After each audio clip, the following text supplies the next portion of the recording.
यह कहानी है एक कायर लड़के सत्या की। सत्या नदी के किनारे बसी गरीब बस्ती की एक झोपड़ी में अपनी माँ और अपनी छोटी बहन के साथ रहता है। वो महावीरन नाम की एक कॉमिक लिखता है। वो अपनी कहानी लिखने में व्यस्त होता है। तभी उसे बाहर से कुछ आवाजें सुनाई देती है। वो बाहर आकर देखता है तो उसकी माँ ईश्वरी पानी की लाइन में पानी के लिए झगड़ा कर रही होती है। सत्या अपनी माँ को घर के अंदर बुलाता है और उसे झगड़ा करने से रोक देता है। उसकी माँ बहुत गुस्से में होती है, लेकिन वो अपनी माँ से कहता है कि जिंदगी सुकून से बिताने के लिए हमें कुछ ऐसे छोटे मोटे एडजस्टमेंट करने होते हैं। इसके बाद सत्या अपने कॉमिक का अपना एपिसोड लेकर शहर में जाता है। वहाँ प्रेस में काम करने वाले एक आदमी सुब्रमणि को अपना नया एपिसोड देता है और सुब्रमणि से अपने लिए नौकरी के बारे में बात करता है। सुब्रमणि सत्या से बहाना बनाकर वहाँ से चला जाता है। सत्या अब तक सुब्रमणि को अपनी कहानी के लगभग 200 एपिसोड दे चुका है, लेकिन सत्या में इतनी हिम्मत नहीं होती कि सुब्रमणि से अपनी कहानी के लिए रॉयल्टी या फिर क्रेडिट मांग ले।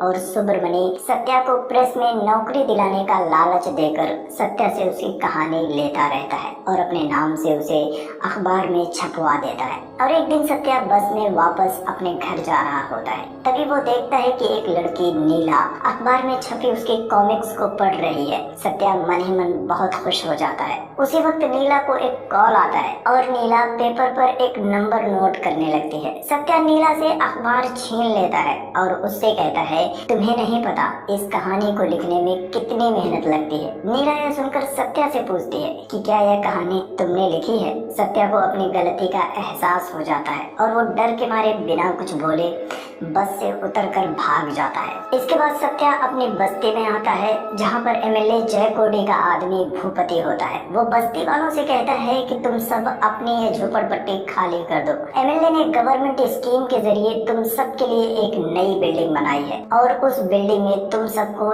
एक एक फ्लैट मिलेगा। धीरे धीरे पूरी बस्ती अपनी झोपड़ी छोड़कर जाने के लिए मान जाती है, लेकिन सत्या की माँ ईश्वरी अब भी इसके लिए तैयार नहीं होती। सत्या अपनी माँ से झोपड़ी छोड़कर चलने के लिए कहता है। काफी देर तक मनाने के बाद आखिरकार ईश्वरी भी झोपड़पट्टी छोड़कर जाने के लिए तैयार हो जाती है और पूरी बस्ती को एमएलए के आदमी बिल्डिंग में शिफ्ट कर रहे होते हैं और उनकी झोपड़पट्टी को उनके सामने ही तोड़ दिया जाता है। बिल्डिंग में सत्या की फैमिली को 10वीं मंजिल पर उनका फ्लैट मिलता है। वो लोग अपने फ्लैट में जाते हैं। फ्लैट पूरा चकाचक होता है, लेकिन जैसे ही राजी बाथरूम का दरवाजा खोलती है तो उसमें से धनराज नाम का एक गुंडा बाहर आता है, जो कि भूपति के साथ उनके सामने वाले फ्लैट में ही रहता है। ईश्वरी उसके साथ झगड़ा करने लगती है, लेकिन डरपोक सत्या एक बार फिर से अपनी माँ को रोक लेता है। नया फ्लैट मिलने से वो लोग बहुत खुश होते हैं, लेकिन ये खुशी ज्यादा देर तक नहीं टिकती। जैसे ही राजी बाथरूम का दरवाजा खोलने की कोशिश करती है,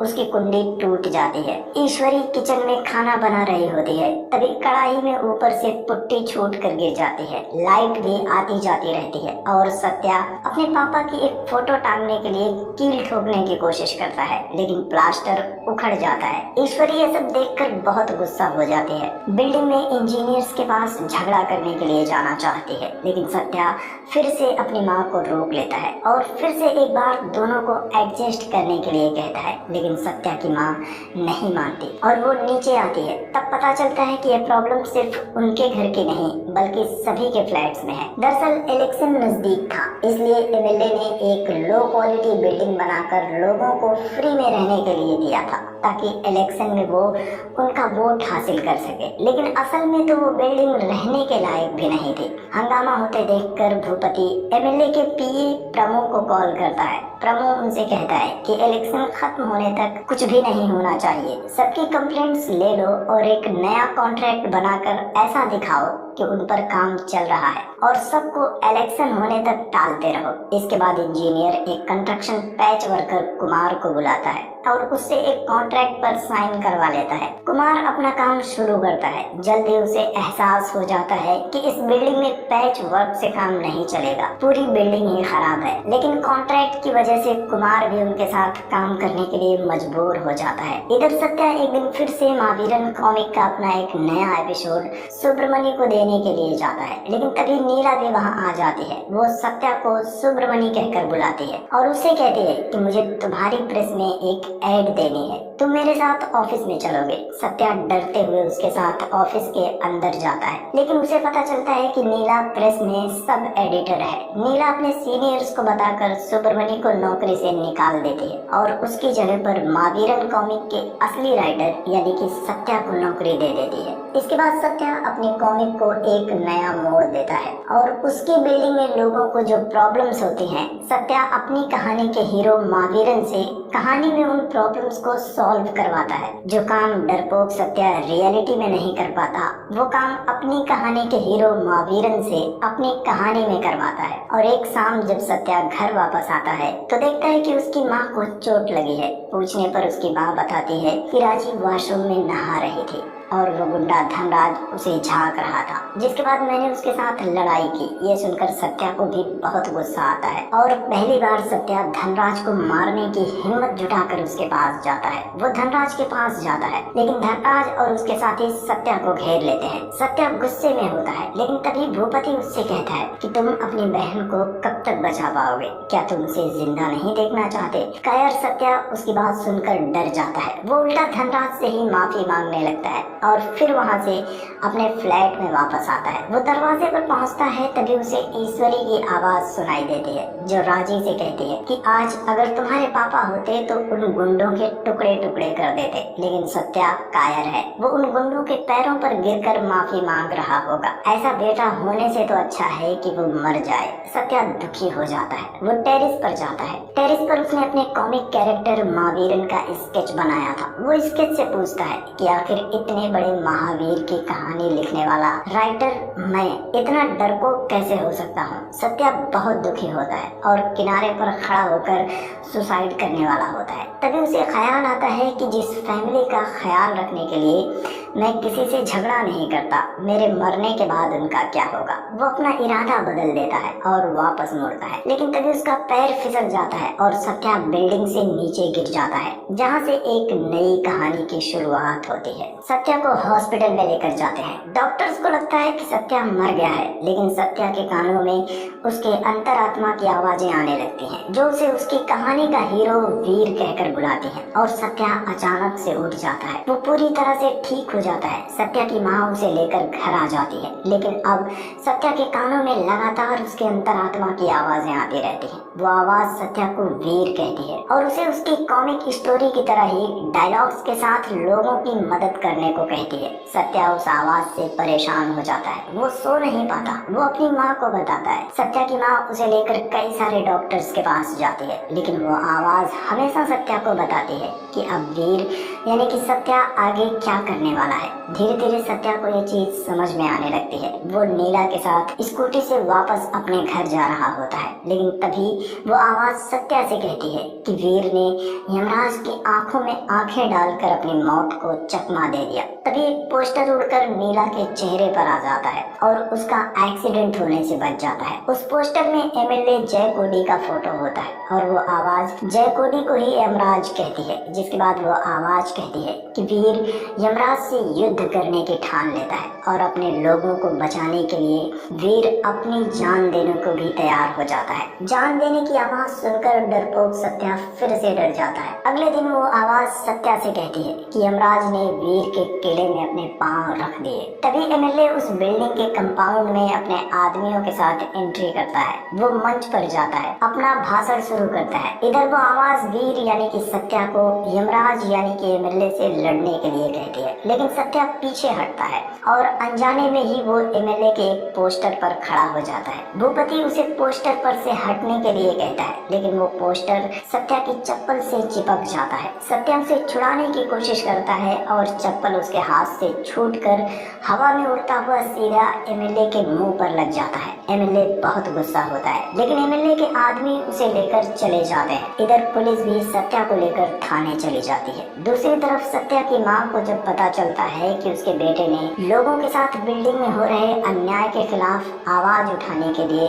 एमएलए को चप्पल से मारा है, तब वो बहुत खुश होती है कि आज उसके बेटे ने पहली बार बहुत हिम्मत वाला काम किया है। लेकिन इधर पुलिस स्टेशन में सत्या एमएलए के आदमियों के पैर पकड़कर उनसे माफी मांग रहा होता है। सत्या उनसे कहता है कि मैंने जानबूझकर ऐसा नहीं किया, जिसके बाद वो आदमी सत्या से कहता है कि जिस तरह तुमने एमएलए को मारा है उसी तरह तुम्हें एमएलए के पैर पकड़कर सबके सामने उनसे माफी मांगनी होगी। सत्या उसकी शर्त मान जाता है। अगले दिन एमएलए फिर से पूरी मीडिया और अपने आदमियों के साथ बिल्डिंग के अंदर आता है। तब वो आवाज सत्या से कहती है कि आज वीर ने यमराज की सच्चाई को दुनिया के सामने लाने का फैसला किया है। लेकिन सत्या उस आवाज को इग्नोर करके एमएलए से माफी मांग रहा होता है। तभी आवाज उससे कहती है कि एमएलए थोड़ी देर में अपना सीना पकड़कर गिर जाएगा। यह सुनकर सत्या एमएलए को बचाने के लिए एम्बुलेंस बुलाने को कहता है और एमएलए को हवा मिल सके इसके लिए फैन चालू करता है। लेकिन तभी लाइट चली जाती है। अब सत्या खिड़की खोलने के लिए जाता है लेकिन खिड़की जाम होती है। हल्का सा जोर लगाने पर पूरी खिड़की ही नीचे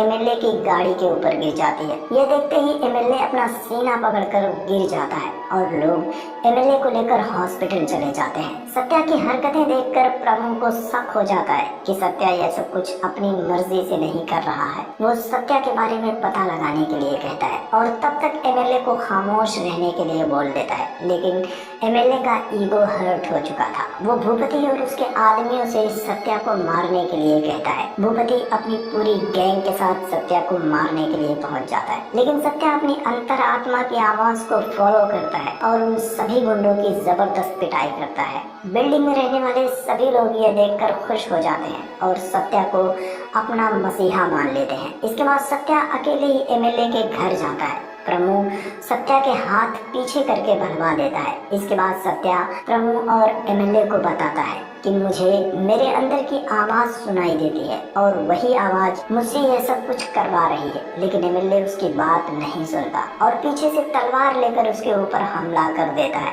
सत्या अपनी आवाज को फॉलो करता है और एमएलए के हमलों से बच जाता है। अपनी रस्सी खोल लेता है और एमएलए की तलवार को भी उसकी मयान में वापस रख देता है। यह सब कुछ देखकर एमएलए और प्रमुख दोनों हैरान रह जाते हैं। प्रमुख सत्या को बाहर भेज देता है और फिर एमएलए से कहता है कि यह बहुत ताकतवर है, लेकिन यह जब तक हमसे डरता रहेगा तब तक हमारे लिए कोई खतरा नहीं होगा। प्रमुख बाहर आता है। वो सत्या से कहता है कि एमएलए बहुत नाराज है और अगर तुम्हें उन्हें मनाना है तो जैसा मैं कहता हूँ वैसा ही करो। वो सत्या को एक न्यूज चैनल में भेज देता है जहाँ पर सत्या सभी को अपनी सच्चाई बता देता है। लेकिन कोई भी दर्शक उसकी बातों पर यकीन ही नहीं करता। उल्टा सब लोग सत्या को ही पागल समझने लगते हैं। बिल्डिंग में जिन लोगों ने सत्या को अपना मसीहा मान लिया था उनका भरोसा भी टूट जाता है और तभी बिल्डिंग की लाइट और पानी भी बंद हो जाती है। लोग भूपति के पास शिकायत लेकर जाते हैं तो भूपति उनसे कहता है कि अगर तुम लोग सत्या का साथ दोगे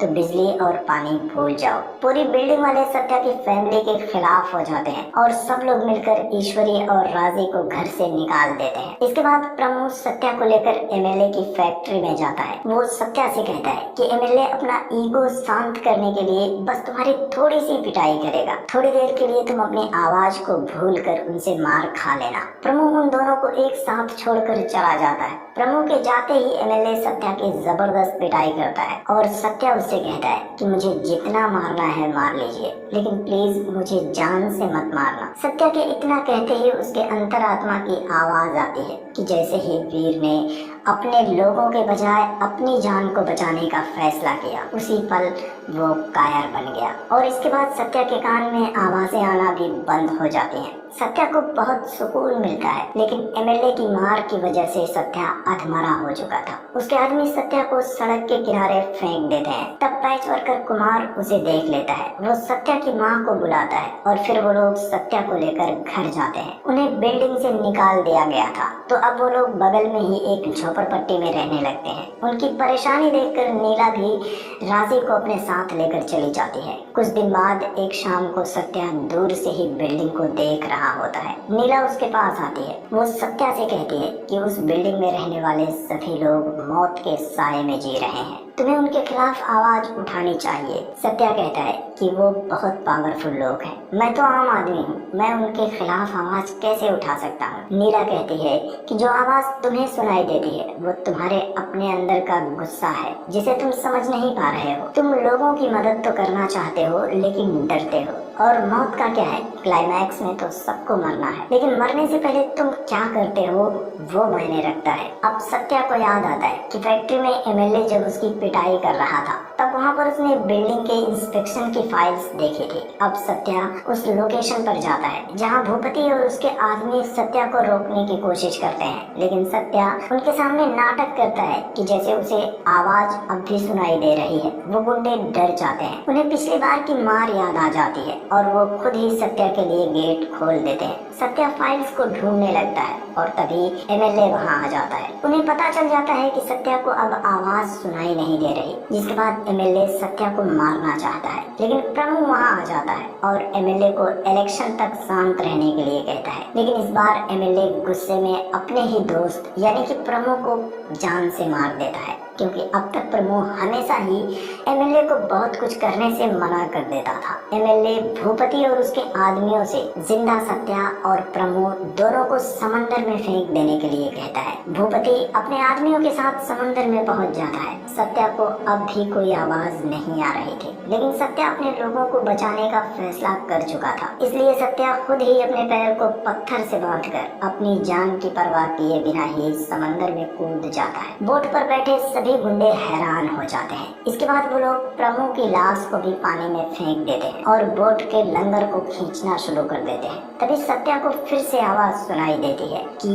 वीर ही जीतेगा। इसके बाद उस लंगर से फंसकर सत्या ऊपर आ जाता है। वो बोट पर भूपति और उसके आदमियों की धुलाई करता है और इस बार सत्या उस आवाज को पूरी तरह से फॉलो करता है। वो बिल्डिंग के अंदर वापस आता है और सबसे कहता है कि यह बिल्डिंग गिरने वाली है और आधी रात को ही सबको बिल्डिंग से बाहर निकाल देता है। तभी एमएलए वहाँ आ जाता है और सबसे कहता है कि तुम सबको इस पागल की बातों पर भरोसा नहीं करना चाहिए, लेकिन सत्या उससे कहता है कि अगर तुम्हें लगता है कि यह बिल्डिंग गिरेगी नहीं तो तुम भी इन लोगों के साथ बिल्डिंग के अंदर ही क्यों नहीं रहते। एमएलए बौखला जाता है और अपने आदमियों से सत्या को मारने के लिए कहता है। सत्या अपने अंतरात्मा की आवाज को फॉलो करता है और डरपोक सत्या एक वीर की तरह उन सब की धुलाई करता है और एंड में एमएलए भी गन लेकर सत्या के ऊपर तान देता है। लेकिन तभी बिल्डिंग का एक बड़ा वाला नेम प्लेट एमएलए के ऊपर गिरता है और उसकी मौत हो जाती है। इसके बाद बिल्डिंग पूरी तरह से गिरने लगती है, लेकिन एक बच्ची बिल्डिंग के अंदर ही फंसी होती है। सत्या उसे बचाने के लिए गिरती हुई बिल्डिंग के अंदर घुस जाता है और फाइनली उस बच्ची को बचा भी लेता है। बच्ची को एक रस्सी के सहारे लटकाकर बाहर भेज देता है और खुद गिरती हुई बिल्डिंग के अंदर ही दब जाता है। जिसके बाद यह कहानी 1 साल आगे शिफ्ट होती है और हम देखते हैं कि सत्या अब उसी बच्ची को पढ़ा रहा होता है, लेकिन अब वो बहरा हो चुका है। पास में ही कुछ बच्चे क्रिकेट खेल रहे होते हैं और एक बॉल सत्या की तरफ आती है, जिसे देखे बिना ही सत्या पकड़ लेता है और इससे हमें पता चलता है कि भले ही सत्या बहरा हो चुका है, लेकिन अब भी उसके पास सुपर पावर है। और अब ये फिल्म यहीं पर खत्म हो जाती है। इस फिल्म को आप अमेज़न प्राइम वीडियो पर हिंदी में भी देख सकते हैं।